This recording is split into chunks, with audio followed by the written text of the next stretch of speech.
May bago ng version ng EBIR Forms Package ang Bureau of Internal Revenue. Ginagamit natin itong mga taxpayers para mag-file ng ating tax returns online sa Bureau of Internal Revenue or BIR. So ngayon po i-check natin yung binabang memorandum ng Bureau of Internal Revenue para malaman natin ano yung iba't ibang nabago. Okay? Let's start. So ito po yung ating Memorandum Circular number 49 Series of 2025 dated May 7, 2025. Ang subject po nito ay Availability of Offline Electronic Bureau of Internal Revenue Forms or EBIR Forms Package version 7.9.5. So ito na po yung latest version natin, 7.9.5. So ang dami, minsan kasi yung mga taxpayers nalilito.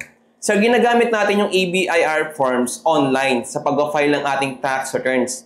Pero bakit yung pangalan niya offline? Diba? Papansinin nyo dito yung pangalan ng EBIR forms ay offline. Offline EBIR forms package. Why is it called offline? Because yung EBIR forms package natin ay nada-download. Nada-download to sa BIR website at na-install sa ating computer. Wag lang po sa Apple MacBook computer. Hindi po tinatanggap to ng Apple Mac OS. Sa Windows system lang po ng ating laptop or computer. Tapos, pwede natin siya gamitin offline sa pag-fill out ng ating tax return even without accessing the BIR website. Kasi nga, na-download din natin siya, na-install na natin siya sa ating laptop. Pero kapag ipa-file na natin siya o isasubmit na natin yung tax returns na nagawa na natin sa BIR, kailangan natin ng internet connection. Kasi ang filing or submission ng tax returns natin sa Bureau of Internal Revenue ay online na. Wala nang manual.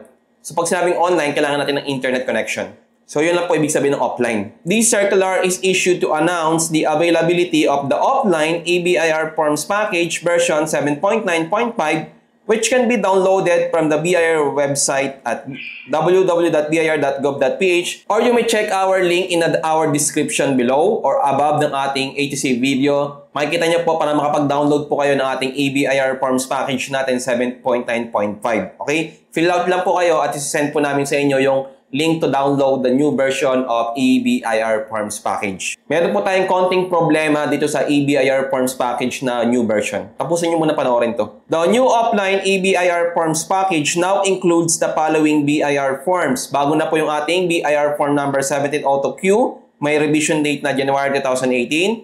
And the BIR Form number 2550Q with revision date na April 2024 para po sa quarterly value-added tax returns natin. At available na rin po yung ating bagong 1702Q and 2550Q sa mga EFPS or Electronic Filing and Payment System. So, dalawang modes po ang online filing ng ating tax return sa BIR. EFPS and the EBIR forms. Ang EFPS po ay na-access lang sa BIR website, hindi siya na-download, hindi siya na-install. So, kailangan mo gumawa ng username and password, gagawa ng account dun sa BIR website, EFPS. Online filing din ng EFPS pero online din yung payment niya bank to bank. Kailangan mo mag-open ng bank account sa any bank na authorized ng BIR na tumanggap ng tax payment. Tapos, lalagyan mo siya ng pondo, yun ang gagamitin mo ngayon pambayad ng tax mo. Bank to bank na siya. Online na rin, bank to bank, ang EFPS. Ang EBIR forms naman ay offline, na-download, na-install sa ating computer, laptop. Wag nga lang sa Apple MacBook computer, Windows system lang. Tapos, pwede rin po natin isubmit yung ating tax return online basta yung ating computer na gagamitin ay may internet connection. Tapos, yung payment naman sa mga EBIR forms, pwedeng over-the-counter kahit sang bangko, anywhere na. Pwede na tayo magbayad anywhere kahit saang bangko na tumatanggap ng tax payment ng Bureau of Internal Revenue. Kahit outside of our RDO, starting 2024 because of our Ease of Paying Taxes Act natin. Okay? Okay naman yung sinasuggest namin na ginagawa rin namin sa mga EBIR forms online filer. Bayaran nyo na lang online through MyGig or through yung mga debit card, credit card, Union Bank, Development Bank of the Philippines, Land Bank of the Philippines using your credit card or debit card. Ganun ginagawa namin eh. Kami kapag may naman yung GCash natin, nagbabayad tayo sa MyGig through GCash. And take note, wala na po tayong BIR tax payment sa GCash directly.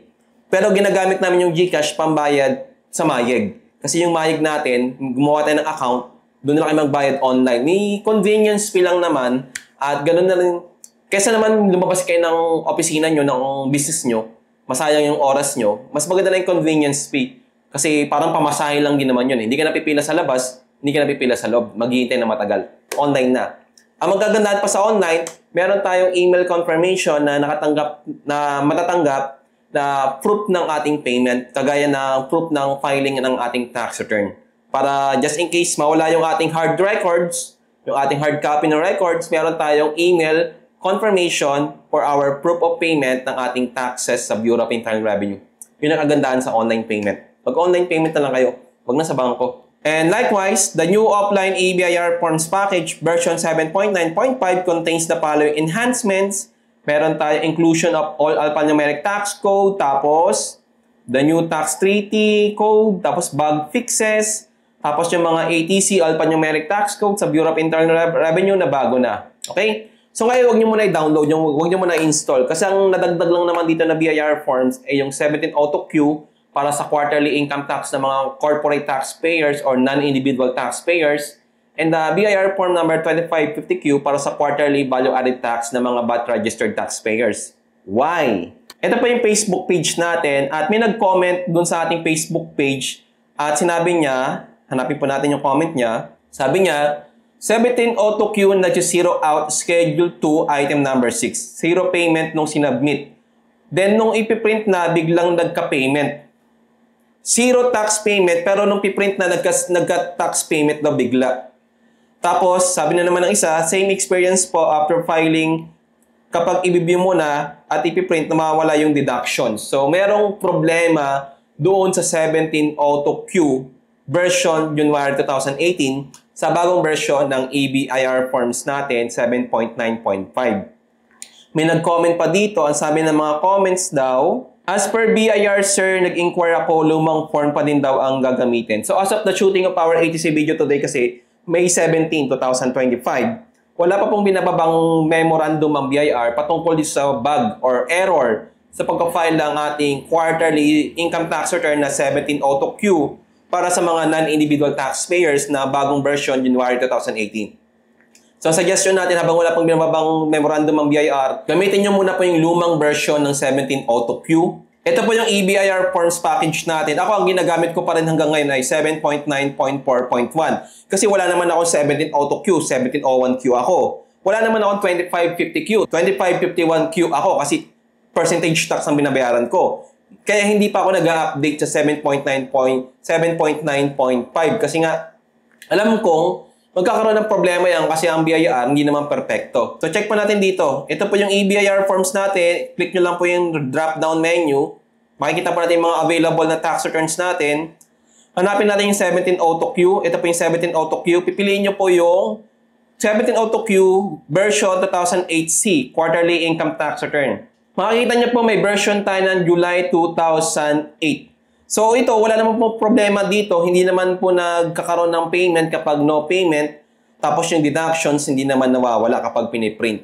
So ito muna yung gamitin nyo yung lumang version ng 17 Auto Q July 2008. Kung wala pang memo ang Bureau of Internal Revenue. Kasi kapag ginamit natin yung bagong version 7.9.5 sa pag-fill out ng bagong version ng 17 Auto Q with revision date na January 2018, magkakaroon tayo ng problema sa ating tax return na sinubmit sa Bureau of Internal Revenue.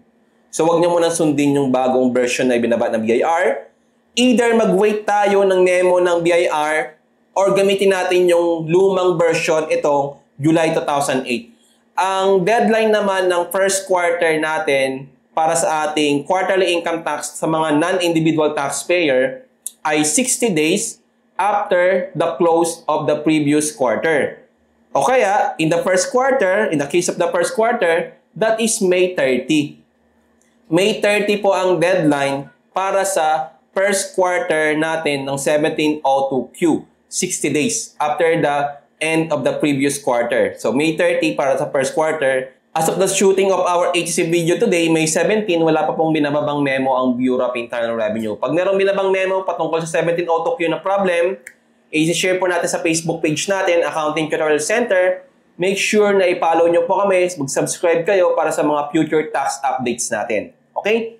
Okay naman yung may subscribe to our newsletter. We have the newsletter. click nyo lang po yung link below or above ng ating ATC video. Meron po tayong ATC Tax Newsletter for our BIR tax updates and tips na rin po. Subscribe po kayo, wala pong bayad, libre po yun.